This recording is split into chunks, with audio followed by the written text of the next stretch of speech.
Man, we have not seen a wild pink Robbie in a very long time. And now that we've managed to make it to part 5, it's kind of like we're unlocking the color schemes of Robbie. So I still have enough to talk about a part 6.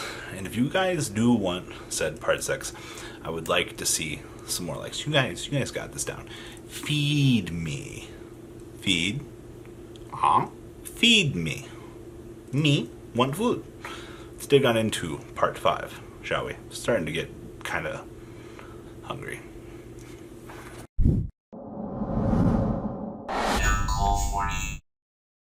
Alright, let's just start off with Blackwings over here. Blackwing Full Armor Master is his name. So, you're planning on going to an event, and you see the one Blackwing player in the room, and you're kind of like, oh, that's so 2000 late. And he's like, I hope I play you. And then you end up playing him. He goes, Full Armor Master. And you're like, I didn't side Kaijus today. And you're like, I don't own a Boral Sword or a Boraload. And you just lost to that man. Having large boss monsters in this format, I think, is going to be a bad thing. We've seen boss monsters, and honestly, the fact that we have Interrupted Kaiju Slumber running around is probably going to be the weakness to Blackwings, seeing an increase in play. More slumbers means more Kaijus. More Kaijus means tribute to your Full Armor Master to special summon. Take this Gamma Seal. Enjoy your turtle, sir. So, I do think the Blackwings, they're still really cute. They're gimmicky, and gimmick can get you through a day.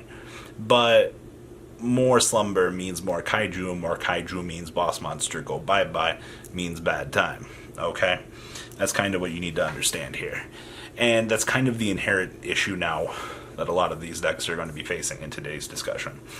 They're good, and by good I mean they're like tier 3, maybe tier 2. It might be a little bit too harsh on Blackwings here. I mean, Blackwings, they won a couple of locals. I mean, it's something. Full Armor Master kind of beats Altergeist, we kind of learned. It's kind of cute. But yeah, just put in the back of your mind, if you see Blackwings, Full Armor Master is an issue, but Boral Sword Boraload does inherently beat it. It's not an issue, it's pretty much what you're using the cards for. Now, next up on this list, we have Cosmo. Now, we do have Eradicator Epidemic Virus back. Ooh. EV with Trap Trick means that Dang Daddy can be killing all those Sky Striker spells. They go against Altergeist, you can declare Trap. Inherently, Cosmo got pretty goddamn good on this list. But, that's right. As they got better, everybody and their mother brought back, that's right, the Kaijus. I might be crazy for saying that there's going to be an increase in Kaiju play. Like, kind of the reason that Kaijus took a backseat for a little while is, one, because like the format didn't need them as much, and 2, Slumber went away. But you can bet your ass, when people can play triple Slumber, oh, they're going to be packing Kaijus. There's going to be Kaijus packed inside decks. There's going to be more Kaijus packed inside decks than there actually should be.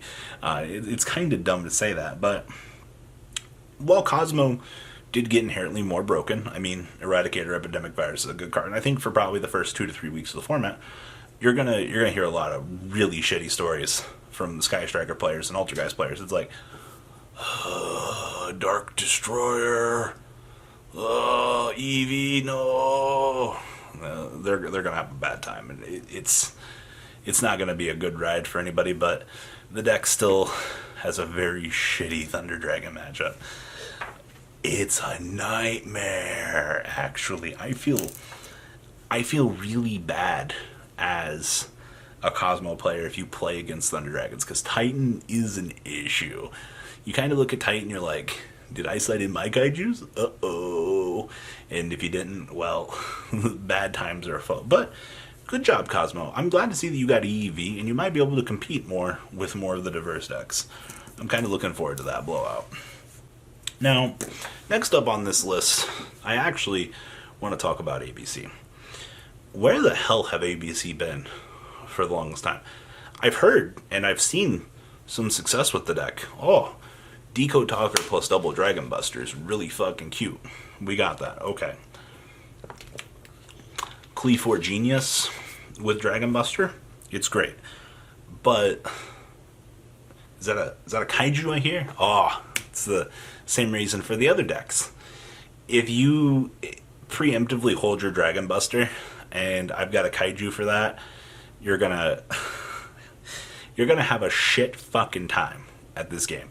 And that's the same fucking thing that I've been getting off of the rest of these decks. One Kaiju ruins their plan. Now, I do think that ABC was a cute deck to have back. A lot of people were great. It's a good budget deck, alright? You'll get the opportunity to do some things. I've seen Buster Dragon fuck up the big three, alright? It's cheeky, and it can do things, alright? But, at the end of the day, the deck still suffers from the same real problems that the rest of it has. It's not as consistent as it used to be. It's still got the finite issues that the rest of the metagame has, and it can be too slow at times. I mean, yeah, you can open up, grab your floodgates, goes in rivalry, can slow down the game. That's great. It's what you need to do. You need to floodgate your opponent able to keep up. And it's kind of bad that a good chunk of these decks are only successful because of their floodgate brethren that are allowing them to do it. But it's kind of what Yu-Gi-Oh's came down to at this point in time. I mean, it's a bad thing. It's not a good thing. But anything that can help these decks compete at this point in time. So, yeah, it's still very frail. Yeah, Kaiju answers it. It's not a good time to be a ABC player. Now, next up on this list is actually Gem Knight FTK. And I've been having an infinite debate with myself if I wanted to talk about this. Soul Charge is gone. That's an issue. Alright, that sat card that you could use to pull an OTK back out of your ass, yeah, it's gone. But as long as things kind of go uninterrupted, your deck still kind of does the same thing. As of making this video, I don't think that anything that was important to the combo has inherently gone. I don't think the deck played Tomahawk. I do think that the core structure of the OTK is intact.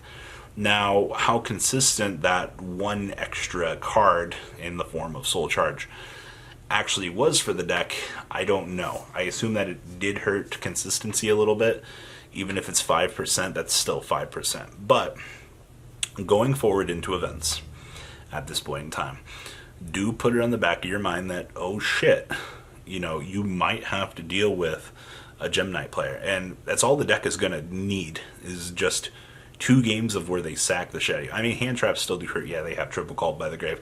But you have to remember, that Called by the Grave is another consistency that they've taken away from their opening hand to OTK you. So they are inherently hurting themselves as well. So just kind of something to put on the back burner is, hey, Gem Knight FTK, I still think is running around the corner. I think that it's not as consistent as it was. I think dealing any sort of blow to the deck is an improvement, but when you have something as frail as this is the difference between like Gumblar and this. Watching it do its thing and struggle every 5 matches, as opposed to watching it struggle 1 out of 5, is a big difference. Now, the last deck I want to talk about on this list is Spaceships. I'm so happy. Triple limiter removal, triple honest are back, baby. Is the deck good? Oh, hell no, it's not. But this is my personal favorite, and I do want to give a shout out to Spaceships, because this deck fucking deserves it. Triple limiter removal, making tokens, ramming battle, cyber dragons, OTKs. It's all within the works. You can also play the MK2 build with big core, boss rush. You have that, or you can go with the old MK Mecha Thunder tokens. What is it? Blue Thunder. Yeah, Blue Thunder. The old level 4 that can make stuff. You have Victory Viper, even. Like, I'm excited to get to see that this deck could potentially ruin. Like, if I was going to a regional and I wanted to play a fun deck, Spaceships would be it. I'm not talking about these Cosmo ships out here. I'm talking about ye old Boss Rush, ye old Blue Thunder Control. These are the kind of decks that excite me in my prime. Like, I fucking loved Spaceships. I love the original pilot of the deck. Great guy. Really opened my eyes to some fucking cool concepts in the game of Yu-Gi-Oh! And the fact that limiter removal is back, we can do it. We can make spaceships great again. Just remember that, guys.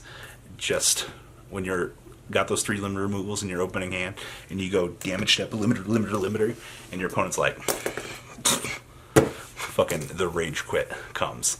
You'll be thinking of MCOL 40 in those gadgets. But OTK enablers are always fun. Please let spaceships be good again. That's all I want in life. I need to get that out of my system too.